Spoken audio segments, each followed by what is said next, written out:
My name is Hannah and this is my no-buy year. My name is Hannah, this is my no-buy year. My name is Hannah, and this is my no-buy year.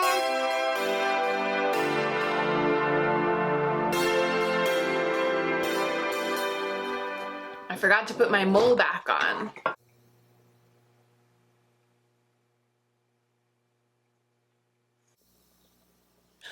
Okay, empties.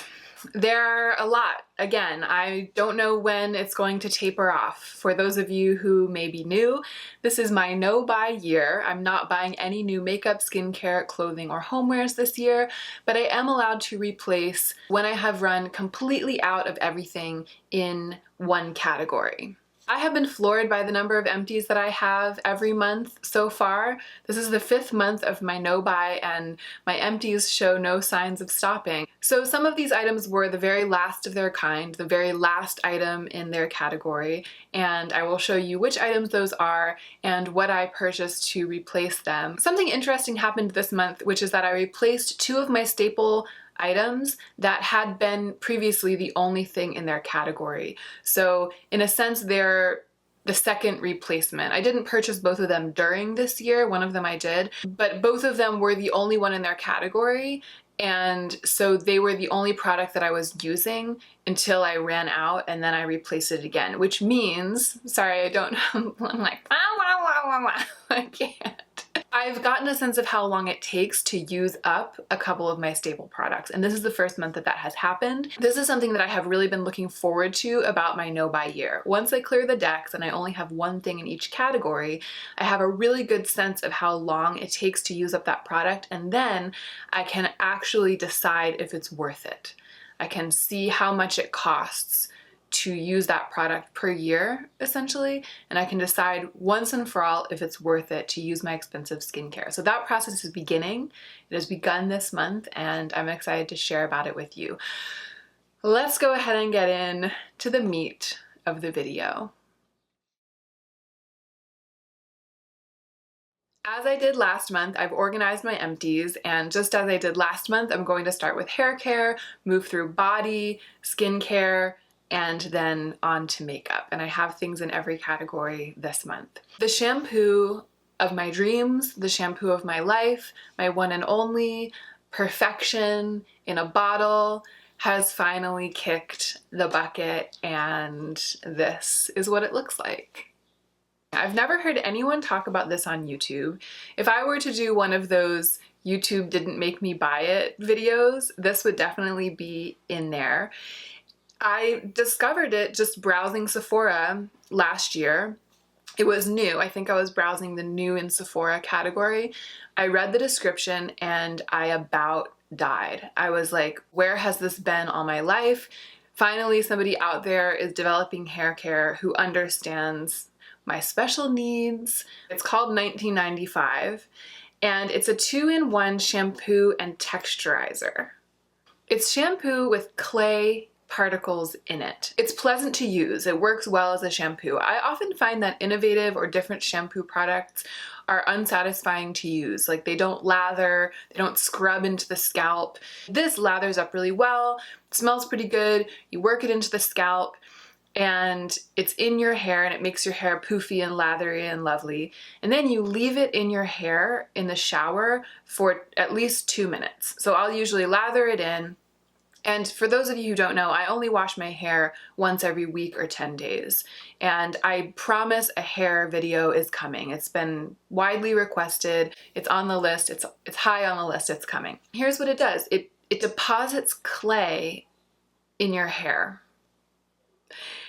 And clay is what is found in a lot of dry shampoos. Clay or charcoal, small absorbent particles, are often what we spray into our hair to absorb oil and give us that grit and body a couple of days after we've shampooed our hair when it starts to get, if it starts to get oily. I don't really have that problem anymore. I'll talk more about that in my hair video, but clay it's not as freaky as it sounds. It really makes a lot of sense and it's widely used. But the IGK guys were like, let's just put it in the hair from day one. When I use this product, my already relatively thick hair is full of grit and volume the very next day when I wake up. I use it, towel dry, go to sleep with wet hair, and when I wake up in the morning, it's very, very silky and clean, as it always is the day after washing, but it also has structure, some structure, and it definitely highlights my natural wave. It's the best. It's the best. And also it's specifically formulated for people who don't use conditioner. You're not really supposed to use conditioner after this. You're supposed to just use this. And that's me also. I don't really use conditioner. I'll mask my hair once in a while if it's feeling really dry, but conditioner gives me the opposite effect from what I want. So I know I'm selling this product really hard. I'm sorry if you are trying not to buy new things, if you have a lot of shampoos to get through. But that's me now. Given how infrequently I wash my hair, it's going to be months before I can repurchase this, if I'm even allowed to repurchase it within the year. I'm actually not even sure. I'm not even sure I'll get there. So this is a sad goodbye. This is one of those products that is once again teaching me the lesson: do not acquire new products if you've already found your holy grail. Why would I try? And why would I buy any other shampoo ever? I don't need to. And once I've used up all of my extraneous shampoos, I won't be trying or buying any others. I will be repurchasing this. So I had this little sample size of Dry Bar's Southern Belle, which is a volume booster, like a root lifter. I think it was a point perk for one of my Sephora repurchases. I thought it was more of a texturizing spray or a dry shampoo. I didn't really understand what it was when I chose it as a point perk. And so I thought when I got it and I realized what it was, I was like, oh, this isn't the kind of hair product that I like. It's supposed to be used on wet hair, and my hair is only wet once every 10 days. And usually I don't want to put product into my hair right away after I wash it, because the sooner I start putting product into my hair after I wash it, the sooner I'll have to wash it again. This surprised me. I did what I frequently do with things like this, which is that I used it on dry hair, and it worked. It's definitely something that you don't need to use on wet hair only. And it smelled incredible to me. I love the way that this smells, and I'm pretty picky about scent, but it has kind of like a musky, earthy, sexy patchouli sweetness, and I just love it. I love the smell, and it did linger. I liked it so much that I actually used it after washing once or twice. I put it right into my wet hair the way that it's supposed to, and it definitely lifted my roots and gave me volume. I don't think I would purchase this because it's not designed for me. It's designed for people who blow dry their hair. So if you're a person who washes your hair almost every day and then immediately you put a bunch of product in it and then you blow dry it to make it perfect, this is what that's for. So even though I was able to get good use out of it and I enjoyed it and I learned that I really love the smell of certain Dry Bar products, I don't have it on my wish list. It's not in my future. I won't be purchasing this. On to body. I finally, and I say finally, but usually when people say I finally did X, it means that they've been wanting to do X. I did not want to do X. X is finishing this Bucks Fizz. This was my last LUSH body moisturizing product. If you want to know more about this, I'll link my video about moisturizing your body. I still love my pure cocoa butter for this purpose. I still have a lot of that to get through. I also have a bunch of body lotions and they all serve the same purpose, so I'm definitely not going to be able to repurchase this. Probably not at all this year. And so it's kind of the last hurrah when it comes to these luxurious LUSH products. But I love Bucks Fizz. It smells like orange. It's supposed to be like an orange champagne scent, and it smells really good. It works beautifully. If you're in the market for something like this, I do recommend this one. Moving on to skincare, but let's start with cleansers, because to me cleansers are kind of in the shower category. I know you're not supposed to, but I wash my face in the shower. It's one of those bad beauty habits that I just can't kick. I had this little bottle of Clinique Take the Day Off cleansing oil, and I almost ran out of it quite a long time ago, and then I used this as a travel bottle. I like squirted some other oil into it and traveled with it, and it was just kind of kicking around. I don't really like the Clinique Take the Day Off products. I feel like there are other products that do a similar thing that have maybe a little bit more nourishing properties that cost less. So for example, the Hemish All Clean Balm that I use, I think it's $10 or $15 less than the Clinique Take the Day Off balm. The Clinique Take the Day Off products are just pure chemical. Like there's no soothing oil, there's no natural oils in them, it's just chemicals. And they work, like they work really well. They work as oil to take off your face. They work as a first cleanse, but I've tried the balm and I've tried the liquid and I've just never felt like they were doing anything for my skin, anything at all. And there are so many first cleanse products that I've tried that I feel like actually do really good things for my skin that I won't be repurchasing or trying again the Clinique Take the Day Off balm or oil. So another cleanser that I finally finished up the dregs of this month is the COSRX Good Morning Low pH cleanser. This is a tea tree oil gel cleanser that does foam a little bit. It's a second cleanse for me.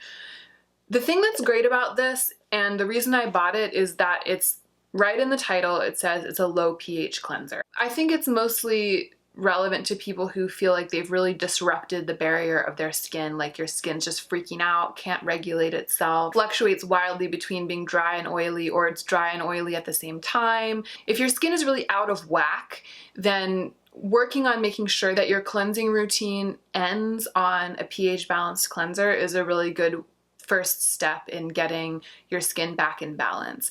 And the fact that it has tea tree in it is really good if you are acne prone or if you're concerned about congestion, blackheads, etc. So if that's you, if you're someone whose skin is all over the map and congested and you're acne prone, this is a really good second cleanser. Also, it's a K-beauty product and it's inexpensive and you can get it on Amazon. I think it might be $16 or something. It might even be less than that. 12. I won't be purchasing this again, or at least I won't be purchasing it anytime soon, because I have since discovered some second cleanse products that I feel like are a little bit more nourishing for my skin, and I don't feel like I need the tea tree oil in my routine right now. But if I ever get into a situation where I do, especially if my skin starts really breaking out, if the balance of my hormones changes, and I feel like I need to bring out the big guns, I will probably repurchase this as a second cleanse if that happens.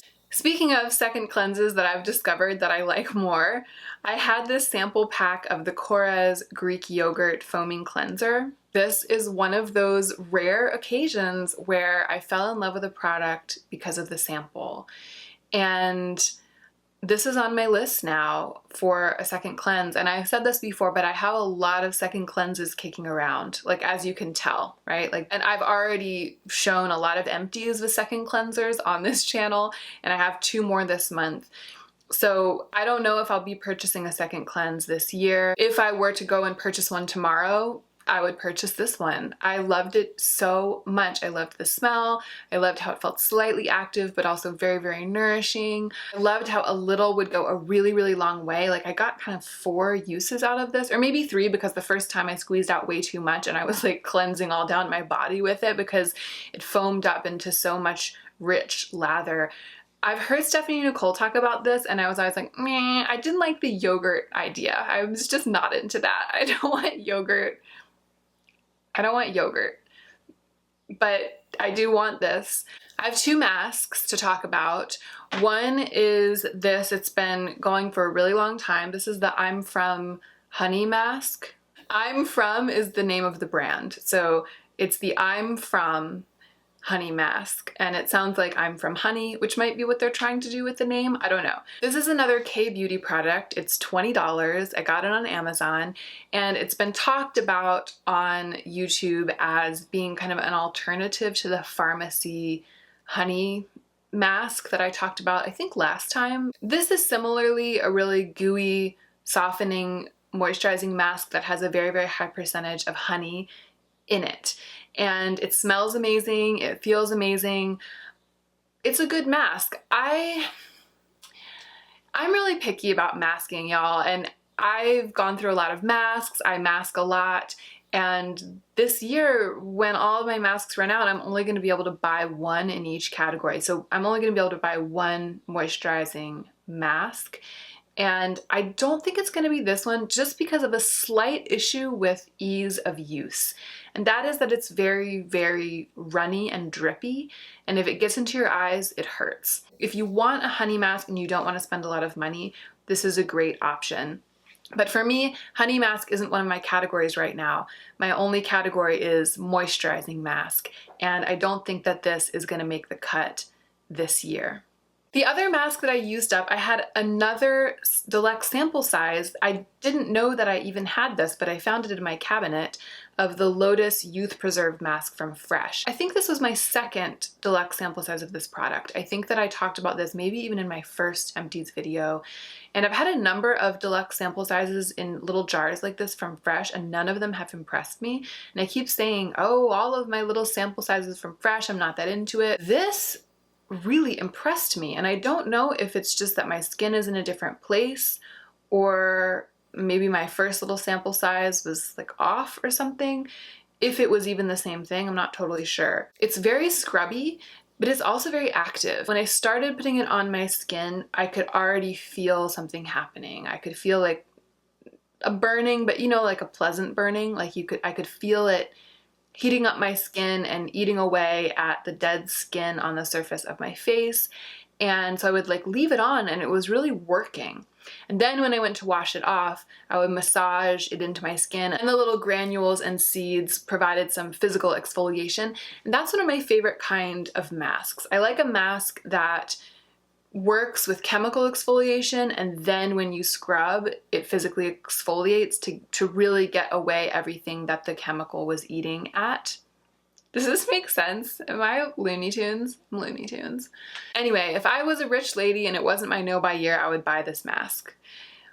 However, it is my no buy year and I'm not a rich lady, and I probably will never buy it because it's probably really expensive because it's from Fresh. And as much as I liked it, I doubt that it's worth the prices that Fresh charges, because what it did was something that I like it for masks to do, but it wasn't revolutionary to me. It wasn't like I've never seen a mask do this. It was just like, oh yeah, I like masks like this, and this is a good one in that category. The end. All right, let me tell you about my two products where I was replacing a replacement, essentially, and what I've learned about them. The first one is the Drunk Elephant C-Firma Day Serum. To be clear, vitamin C serum is a category for me, and this was the only product in that category. I've only ever had one vitamin C serum in the year of 2018, and so when I ran out of it, I was allowed, under the rules of my no-buy, to buy a new vitamin C serum, and I chose to repurchase the same product. I ran out of it towards the beginning of May, and it took me a couple of days to get around to placing the order, and then it took the order like a week to arrive, even though I'm still Rouge and I still have flash shipping. I had chosen as a point perk an aerosol product, and so it shipped ground, and it took like 7 days, and it spanned a weekend. The long and short of it is that I was without this product for about 2 weeks. And my skin didn't go haywire, but I just kept being like, what's wrong? What's wrong with my skin? It was like nothing seemed to fix it. I masked, I tried the 7 skin method. It just was like dull and textured, not really, really bad, just not what I'm used to. And I finally realized that there was this really powerful serum missing from my daily routine. And wow, this stuff is amazing. I really, really noticed a difference. It's also very pleasant to use. It smells really good. It helps with redness. It helps with scarring. It helps brighten. It does all the things. It's anti-aging. It does all the things that I want. I have the new one right here. Here's the box and here's the bottle. I actually just got it like a couple days ago. This is only maybe my second or third morning that I was able to start using this again. I wanted to show you something because one of the things about vitamin C is that it oxidizes, it loses its power when it's exposed to light or air. This is how it works. You turn it and the pump pops up. Drunk Elephant has managed to find a way to provide a really pure and strong L-ascorbic acid, which is what vitamin C is. And to package it in such a way that it's not threatened by the elements. The way that you tell that vitamin C serum is oxidizing is that it gets dark orange. And this product has a slight orange color. And so people are always saying like, oh, if it gets orange, if it looks orange, it's just orange because it's orange, it has something orange in it. And then everyone just sweeps it under the rug, like that's the excuse. I have noticed that this product gets much, much darker orange over the course of the months that I have the bottle. And I'm gonna try to show it to you. I'm not sure how much, I'm not sure if I can get, okay, I'm getting like a little bit. That's the color of what came out of the bottle like at the end of its life. I bought this at the end of December. So at the end of 4 or 5 months now, that's what that looks like. And I don't want to waste it, but I dropped out the tiniest drop of the new one. So there is the very, very clear, maybe slightly orange tinted liquid. That's the new serum. And there is the darker orange of the 4-month-old bottle.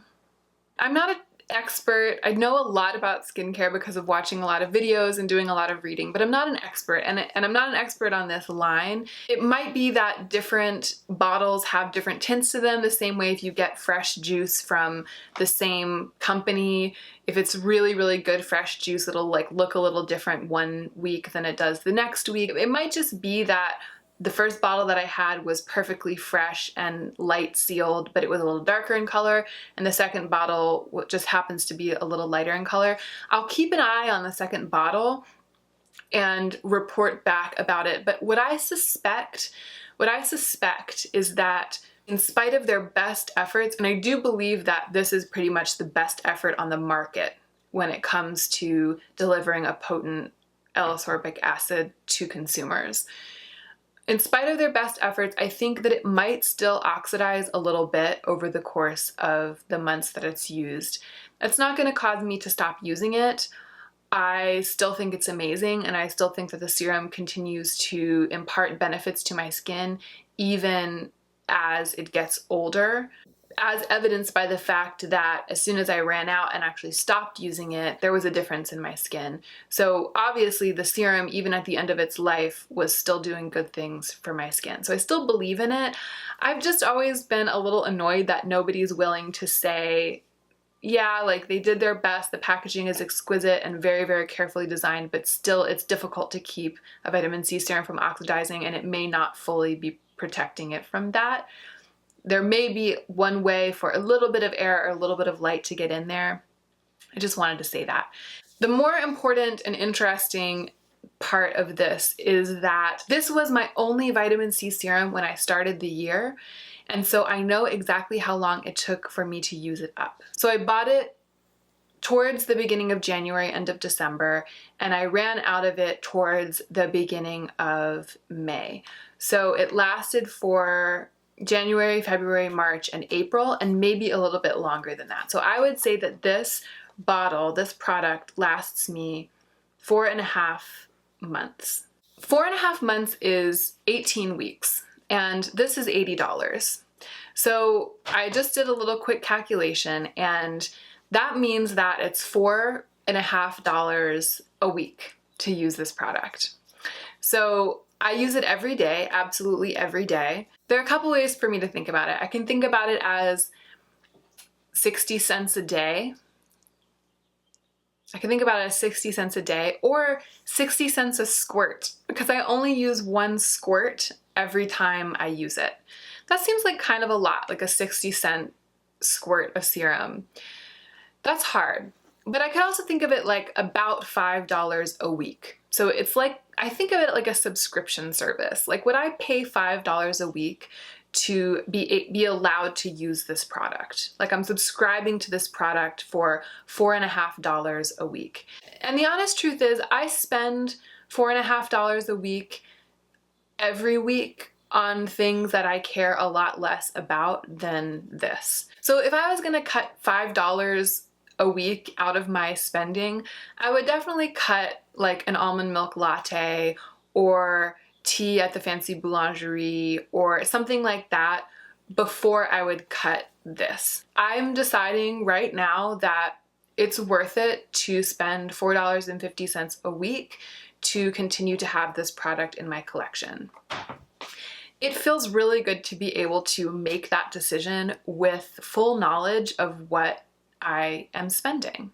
I've never been able to do that before because my collection has been swimming with all of this extra stuff that I've been alternating between and not using consistently and forgetting to finish. And for most of these products out in front of me, I have no idea how much it's costing me per pump or per month or whatever to use them. The other product about which I am now fully enlightened, the other staple product, is this, my daily moisturizing sunscreen. So this is the Perricone MD Photoplasma Broad Spectrum SPF 30. And this is almost finished. I'll show it to you. I probably have 2 days left of this, maybe 3 if I use it very sparingly, but I don't use this product very sparingly because it's my sunscreen, and you can't get sun protection from a sunscreen if you just put a tiny smear on and rub it in. It's not like a serum. Like, I'm putting it on my face to keep my skin safe. So I tend to go for like the full 1/4 teaspoon that you're supposed to use to get adequate skin coverage. I've already reordered this. It's not here yet, but I've already reordered it because I really, really don't want to be without this product. Anyway, this is another really expensive product, and this is another product that I know exactly how long it took me to use up because I actually repurchased this already in 2018. I ran out during the month of January and I purchased it at the end of January. So this has lasted me exactly 4 months. February, March, April, May. It's lasting pretty much till the end of May. It's $75 for the big jar, and it's lasted me about 4 months, which is 16 weeks, and that calculates out to pretty much exactly the same amount per week and per day as the Drunk Elephant. So that's about 50 cents a day, about $4.50 a week. And I like this product a lot. It's the best sunscreen I've ever found, and it serves as a moisturizer. I think I get great benefits from it.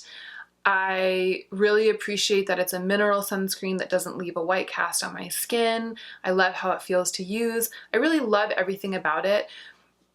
I have continued to repurchase it because it works perfectly for what I need, and I haven't found anything else that works perfectly. For now, for my no-buy year, I don't feel like I can afford to experiment with other sunscreens because if I buy a bottle of one and it's really awful, I'll have to suffer through it until I finish the bottle. So it's worth it to me to just repurchase this product this year without having to think about it, without having to angst about it. But it is a little shocking to realize that I'm spending $10 a week, $40 a month, just to keep these 2 staple products on my skin on a daily basis. And I'm interested in finding another moisturizing sunscreen. I think I will keep my eye out. I'll start doing some research. I'm starting to realize that some of my holy grail high-end products are really, really, really worth the cost for me. And some, like this one, might actually not be.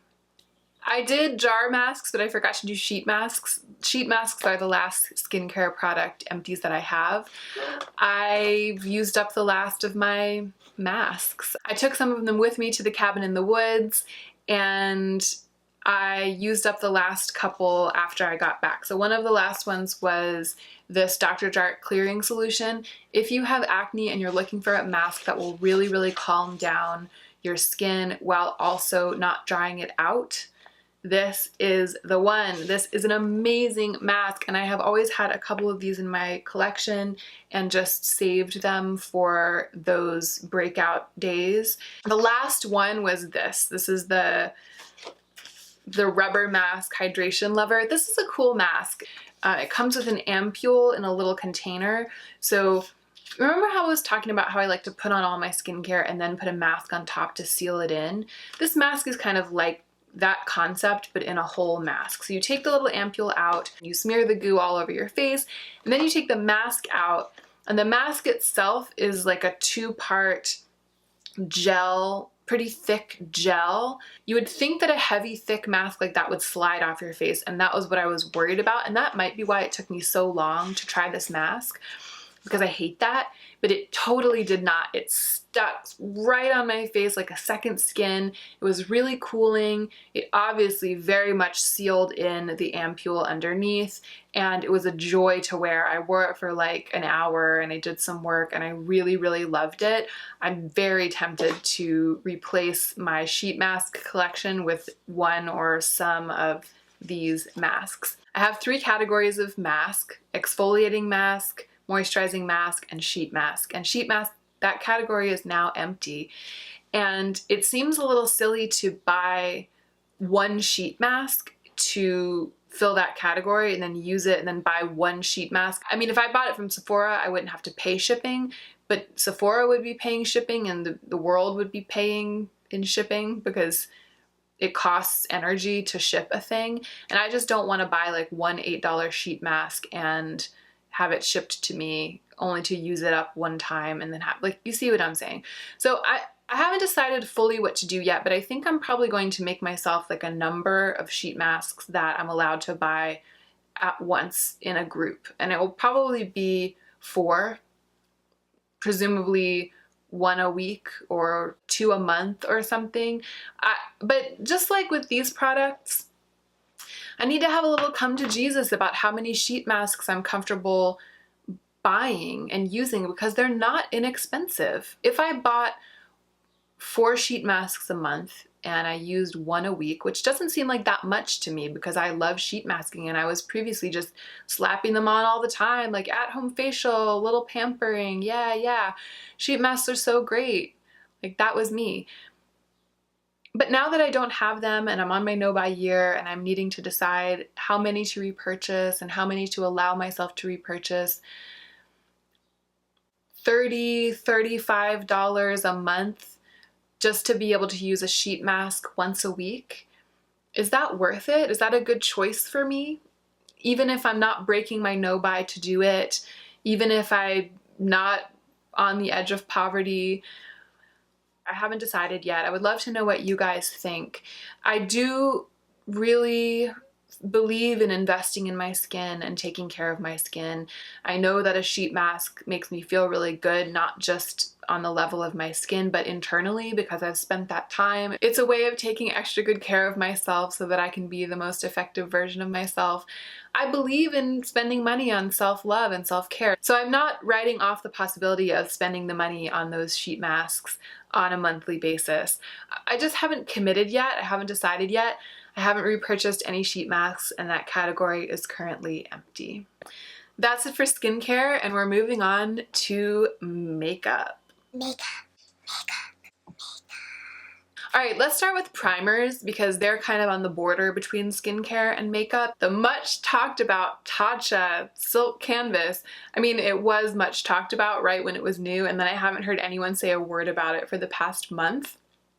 Go figure. This was one of the things that I really, really wanted in one of my Do I Want It videos, and then it turned up as like a Sephora point perk. It smells good, it feels really good on the skin, it provides that silicone-y barrier, but it doesn't pill.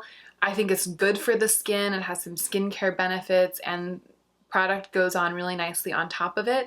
It's a thick silicone primer. So it's one of those silicone primers that really, really covers your skin, gets in your pores, and creates a slate for makeup that both is smoother than your skin and also keeps the makeup from getting into your skin. And that's what I value in a primer. However, I will not be purchasing this product, and it's for a couple of reasons. One is the packaging.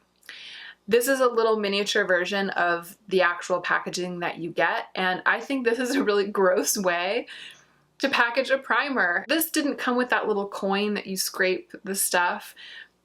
So I was sticking my fingers in it all the time. Even if it does come with that little coin, like how do you keep that coin from getting lost?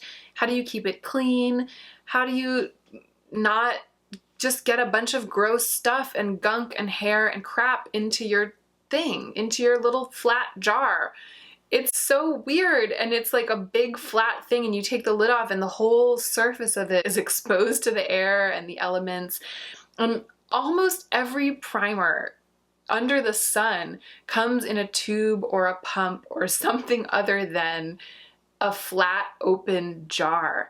And I just think it was a bad choice, and they could easily have packaged this in a pump. They just did it to make it seem special and classy and different, and to make it seem like it wasn't just a primer, but that it was actually a silk canvas. And I don't want to have to mess with this business every time I'm going to prime my face. So that's reason number one. Reason number two has to do with value. So this product, the full size is $52, and I believe it's 0.7 ounces, which I checked on Google, and it comes out to about 20 milliliters. And my previously Holy Grail primer, although I'm not sure what I'm gonna do about primer, I'm having some feelings. We'll find out this month because I'm about to run out of primer altogether, I think. My previously Holy Grail primer was the Urban Decay Optical Illusion Complexion Primer. So you can see that this is very, very, very close to being empty, but talk about packaging. Isn't this amazing?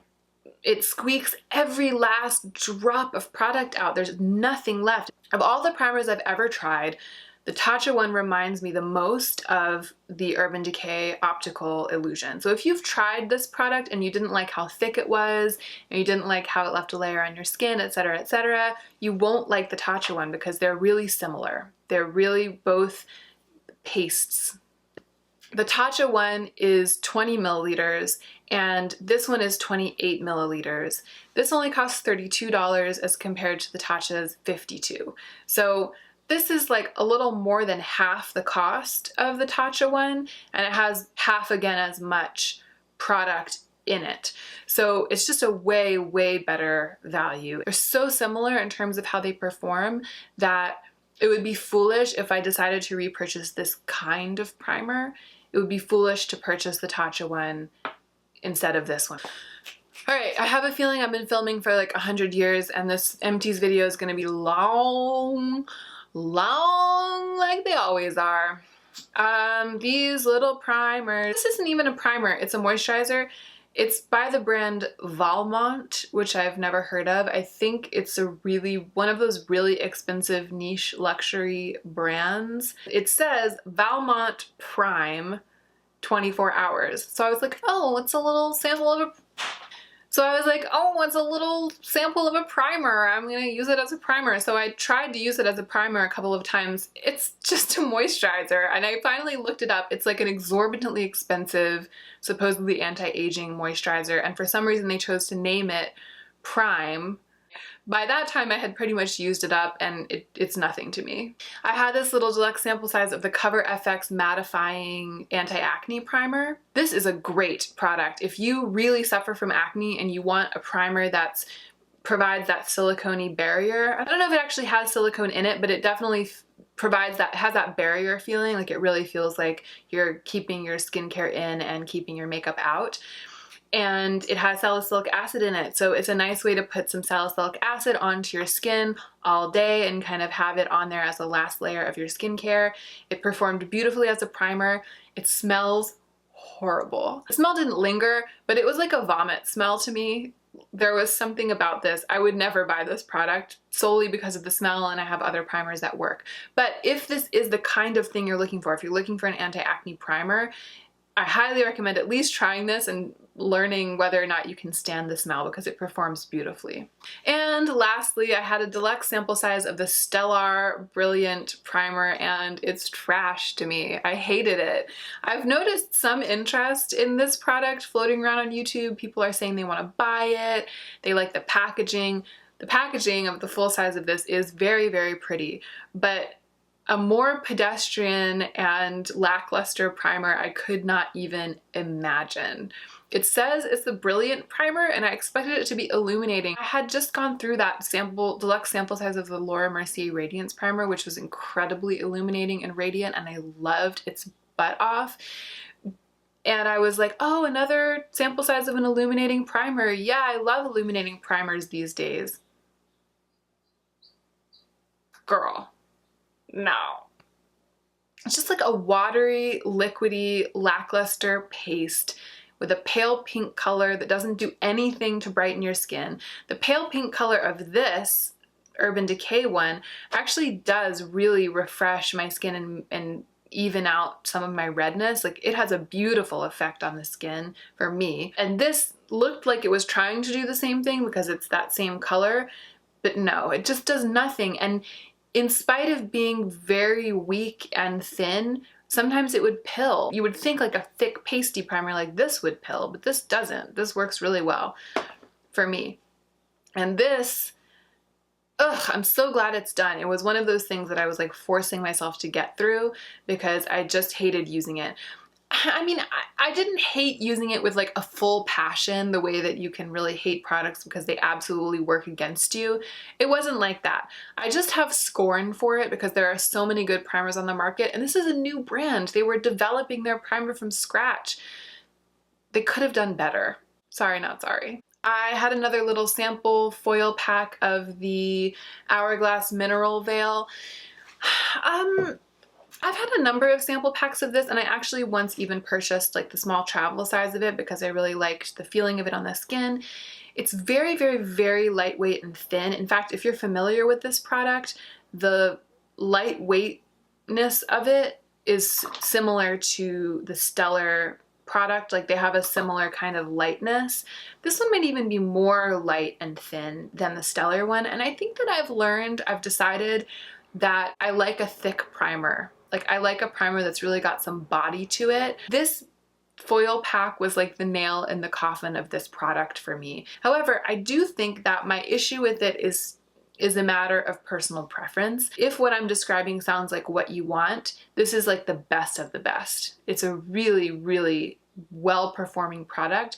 I've just finally, after all of these years, learned what I want and what I don't want out of my primer, and this is what I don't want. So another sort of semi-makeup, semi-skincare category is setting spray, and this was my last. The category finally ran dry when I used this up. So this is the NYX Long Lasting Setting Spray in the matte finish, and do not ask me why, my friends, I purchased the matte finish. I remember the moment I was in the drugstore. I wanted to buy a drugstore setting spray because I just needed something new. And I was like, la la la, looking at the NYX section, and I looked at the illuminating one, and I looked at the matte one, and I was like, I have dry skin and I love to look dewy and luminous, so I should definitely get the illuminating one. Why would I ever get the matte one? That's not what I want. And then I was just like, I'm gonna get the matte one, just to see, just for fun, just for something different. And I hated it. I mean, it was fine. Like, it actually did the job. In terms of like film forming and setting, it did the job.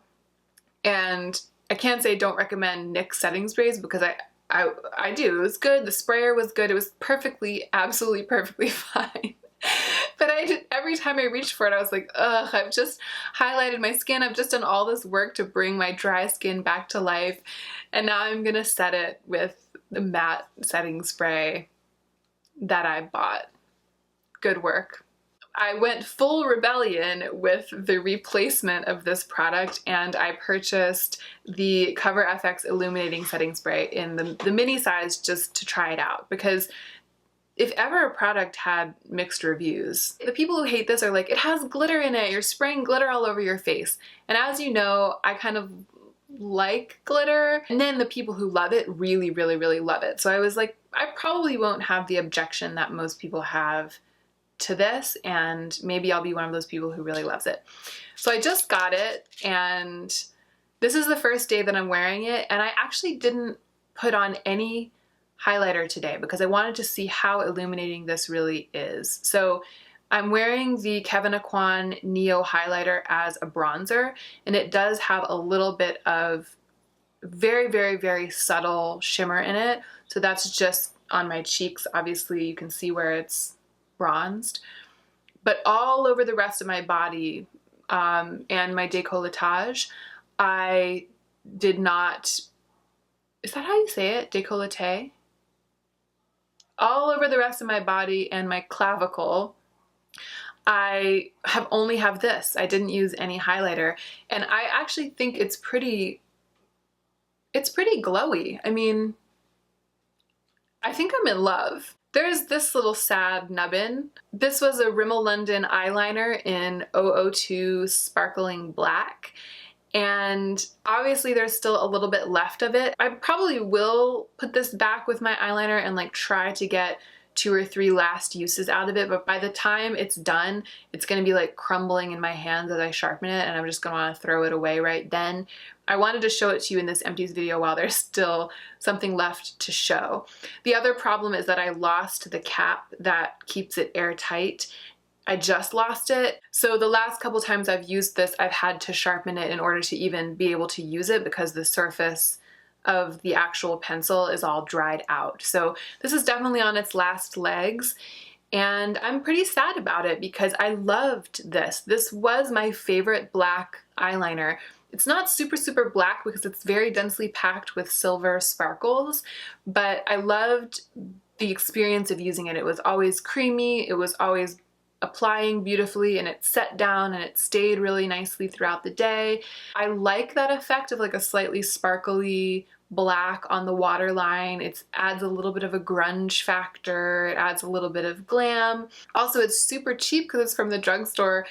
If it weren't my no buy year, I would definitely just repurchase this. I would replace this product right away because I love how it performs and I'm gonna miss it in my collection.